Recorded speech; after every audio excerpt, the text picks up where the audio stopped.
अस्सलाम वालेकुम एवरीवन। आज हम पढ़ेंगे सिगमंड फ्रॉइड की थ्योरी ऑफ पर्सनालिटी। सबसे पहले हम इसमें देखेंगे डेफिनेशंस देखेंगे, उसके बाद हम देखेंगे पर्सनालिटी होती क्या है, फिर सिगमंड फ्रॉइड ने जो डेवलपमेंट के स्टेजेस दिए हम उनको डिस्कस करेंगे। उसके बाद उसकी स्ट्रक्चर ऑफ पर्सनालिटी को डिस्कस करेंगे, जिसमें 3 फैक्टर्स आते हैं, ईगो एंड सुपर ईगो।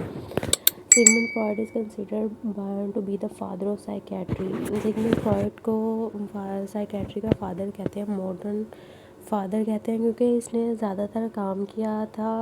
जो इसका मेन काम था वो था अनकॉन्शियस थॉट्स पे काम करना, यानी कि कैसे हमारे अनकॉन्शियस में जो हमारे प्रीवियस चाइल्डहुड ट्रॉमास हैं या एक्सपीरियंसेस हैं, वो कैसे हमारी पर्सनालिटी की ग्रूमिंग करते हैं या उनकी ग्रोथ करते हैं या पर्सनालिटी बनाते हैं।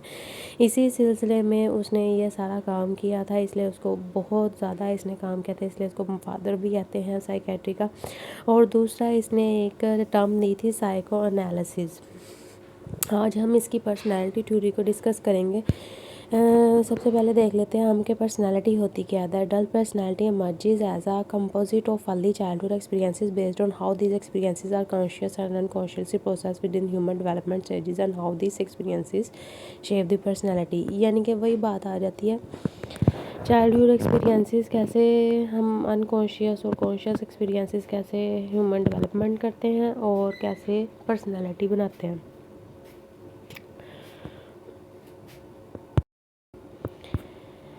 Not every person completes the necessary task or every developmental stage. When they don't, the result can be mental condition requiring psychoanalysis to achieve proper functioning। ऐसा सिगमंड फ्रॉइड ने कहा कि जितने भी डेवलपमेंटल स्टेजेस हैं, ज़रूरी नहीं है कि वो सारे कंप्लीट हों। हर एक पर्सन में वो कंप्लीट पूरी तरह नहीं हो पाते, और जब वो नहीं कंप्लीट हो पाते तो वो किसी अनकॉन्शियस एक्सपीरियंस का सबब बनते हैं, और वो कैसे अनकॉन्शियस एक्सपीरियंसेस हमारी पर्सनैलिटी बनाते हैं, इस चीज़ को उसने डिस्कस किया। उसके बाद उसने दी है stages of development, believing that most human suffering is determined during childhood development। Freud believes यानी कि उसने कहा जी जितने भी इंसान हैं वो उसकी क्या पर्सनैलिटी बनेगी, उसकी चाइल्डहुड एक्सपीरियंसेस की बेस पे ही बनेगी। उसी की बेस पे हम देख सकते हैं कि वो ह्यूमन क्या फील कर रहा है। इसकी बेस पे उसने 5 साइकोलॉजिकल साइकोसेक्सुअल डेवलपमेंटल स्टेजेस दी,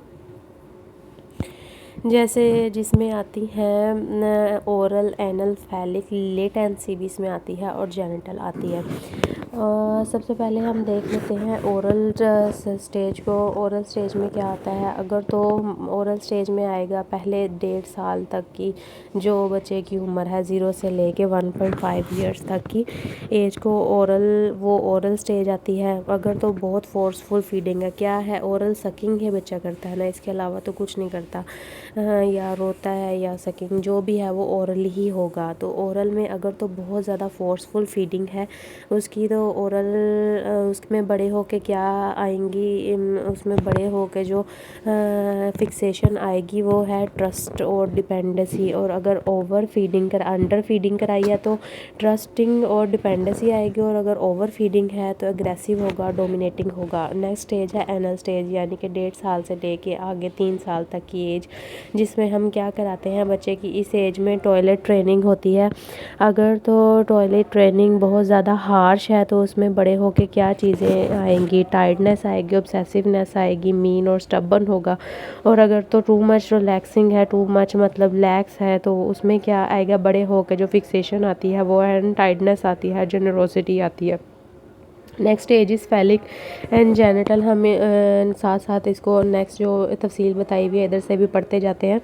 नेक्स्ट है फैलिक है 3 से 5 साल की एज। इसमें डेवलपमेंट अगर तो हेल्दी है डेवलपमेंट, तो सेक्सुअल अट्रैक्शन जो बॉयज़ एंड गर्ल्स है, पेरेंट्स और अपोजिट जेंडर, वो हेल्दी होगी। यानी कि जेंडर में अपोजिट अट्रैक्शन कैसे होती है, जो बच्चियाँ हैं वो फादर की तरफ ज़्यादा अट्रैक्ट होती है, यानी कि गर्ल्स की अट्रैक्शन फादर की तरफ ज़्यादा होती है, अपोजिट अट्रैक्ट करती है अगर तो हेल्दी डेवलपमेंट हुई है फैलिक स्टेज में। और बॉयज़ जो हैं वो मदर की तरफ ज़्यादा अट्रैक्ट होते हैं। इस टर्म्स को फ्रॉइड ने डिस्कस किया था। अलग टॉपिक भी है इसका, ऑइडिपस कॉम्प्लेक्स और इलेक्ट्रा कॉम्प्लेक्स, यानी कि अपोजिट जेंडर की तरफ अट्रैक्ट करना, बॉयज़ का मदर की तरफ अट्रैक्ट करना और मदर का और गर्ल का फादर की तरफ अट्रैक्ट करना।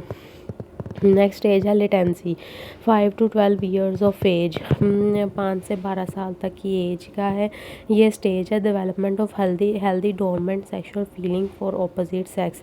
सेम वही बात आ जाती है कि हेल्दी रिलेशनशिप होगा ऑपोजिट जेंडर की तरफ। और अगर जेनिटल स्टेज है 12 साल से लेकर अडल्टहुड तक, all task from the previous 4 stages are integrated into the mind allowing for the onset of healthy sexual feeling and behaviour. अगर तो पहले 4 स्टेजेस में बहुत ज़्यादा हेल्दी टास्क हुए हैं तो फिर वो क्या होगा कि उसकी नेक्स्ट जो है वो हेल्दी लाइफ होगी, एक्सरसाइज फीलिंग्स होंगी और बिहेवियर भी उसका हेल्दी होगा। It is during the stages of development that the experiences are filtered through the 3 levels of the mind. अब उसने कहा है कि ये जो डेवलपमेंट के स्टेजेस हैं वो फिल्टर्ड होते हैं एक्सपीरियंसेस से, और ये 3 लेवल के एक्सपीरियंसेस होते हैं ह्यूमन माइंड में, id, ego and super ego, जिसको हम डिस्कस कर रहे हैं। सबसे पहले हम करेंगे सुपर ईगो को। सुपर ईगो क्या है? सुपर ईगो अगर मैं आपको समझाऊं सिंपल लैंग्वेज में, तो सुपर ईगो बोलते हैं नफ्स को, यानी कि आपका ज़मीर जो आपको मलामत करता है, ये बात ठीक है, ये बात गलत है, तो इसको हम इंग्लिश में कह देते हैं सुपर ईगो। ई stage is process through Freud concept of the human mind as the 3 tiers of consisting of super ego, the ego and the id. The super ego functions as unconscious level पे काम करती है, यानी कि ये हमारा ज़मीर है, ये हमें बताएगा अगर कोई काम, फॉर एग्जांपल बच्चा, हमें भूख लगी है, सामने खाना पड़ा है, किसी और का खाना पड़ा है और हम उसको खाना चाह रहे हैं, तो हमारा ज़मीर हमें कहेगा नहीं ये गलत है, ये ठीक है, ठीक है। तो ये है सुपर ईगो। नेक्स्ट आता है ईगो। ईगो जो है वो सुपर ईगो और ईड के दरमियान बैलेंस क्रिएट करता है, यानी कि इसको हम एज अ ब्रिज भी बोल सकते हैं। ये होता है रियलिटी प्रिंसिपल्स पे काम करता है। ईगो हमें बताती है कि ये अगर ये करोगे तो कॉन्सिक्वेंसेस बेस्ड होती है। ईगो दोनों के दरमियान जो ब्रिज है वही इसका यही काम करती है।